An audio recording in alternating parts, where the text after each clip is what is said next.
হ্যাঁ ওই তো ইংরেজিতে ক্রিসমাস, বাংলায় বড়দিন। ঠিক আছে, আজকে কি করতে হবে, তোমরা সবাই একটা কাগজে লিখবে কি কি খেতে চাও। আজকে রাত্রে লিখতে হবে, ঠিক আছে? আমি লিখবো তো সান্তা। ও আবার লিখবে আইফোন। আইফোন না, কি খাবার খেতে চাও? আমি লিখবো, আমি লিখবো। ও মাই গড, হে ভগবান, ওইগুলো হবে না। ধরো চকলেট, কেক এইসব পাওয়া যাবে। সান্তার কাছে আইফোন, ল্যাপটপ সব আছে। এবার শোনো, তোমরা একটা কাগজে লিখবে, বালিশের তলায় রেখে দেবে কাগজটা, আর একটা করে মোজা ঝুলিয়ে রাখবে। ঠিক আছে? এবারে কালকে যেই সকাল হবে, সকাল হলেই দেখতে পারবে ওর মধ্যে গিফট চলে এসছে। পেটুলে ওই যে আমাদের যে শোকেস আছে ওর মধ্যে খুলে দিতে হবে না, তুমি শোয়ার সময় কাগজে লিখে বালিশের তলায় রেখে দেবে।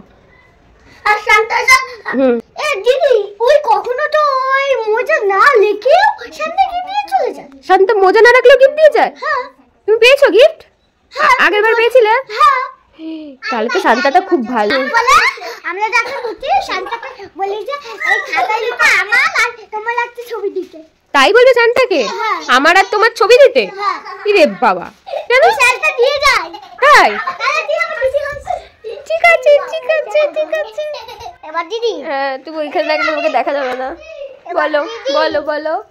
তারপর দিদি লাফাবে না কেউ, তোমার জন্য একটা জিনিস বানিয়ে এনেছি। কি এনেছো? এই যে এটা তোমার, এর মধ্যে কি আছে দেখাও।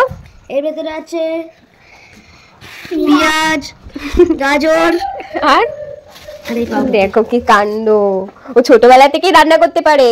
যখন যা রান্না করে আমার জন্য বানায় দেয় কিছু। ঠিক আছে, এটা আমরা সবাই ভাগ করে খাবো। হ্যাঁ, থ্যাংক ইউ, ওয়েলকাম। দেখো আমরা সবাই ভাগ করে খাই। তোর জন্য একটা জিনিস এনেছি। কি জিনিস? হাত পা কেক বাঁধতে গেল। এই এটা কে দিয়েছে?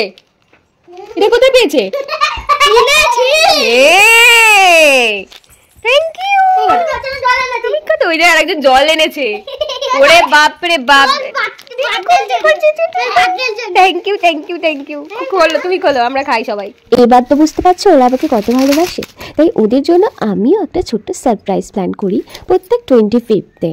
প্রথমে এত বাচ্চা ছিল না, আগে আমি বাড়ির ভাইকেই শুধুমাত্র দিতাম। এখন আস্তে আস্তে আমি চেষ্টা করি যে আশেপাশে সব বাচ্চাদেরকে কিছু না কিছু গিফট দেওয়া, আর ওদের জন্য এই গিফটগুলো আমি প্যাক করে রেখেছি। আমি চাই ইন ফিউচার এটা আরো ইমপ্রুভ করতে, আরো কোয়ান্টিটি আরো বাচ্চাদের দিতে, কিন্তু যতটুকু আমার সামর্থ্য ততটুকু চেষ্টা করি। এবারে আমার বর আমাকে হেল্প করেছে। আর এই 25th-এ আমি ভোর 4:45-এ উঠে এই গিফটগুলো বাবার সাথে বেরোই দিতে। এদিকে ওই বাড়িতে আবার বড় প্যাকিং করেছে গিফট, ওইদিকে বাচ্চাকে দেবে বলে।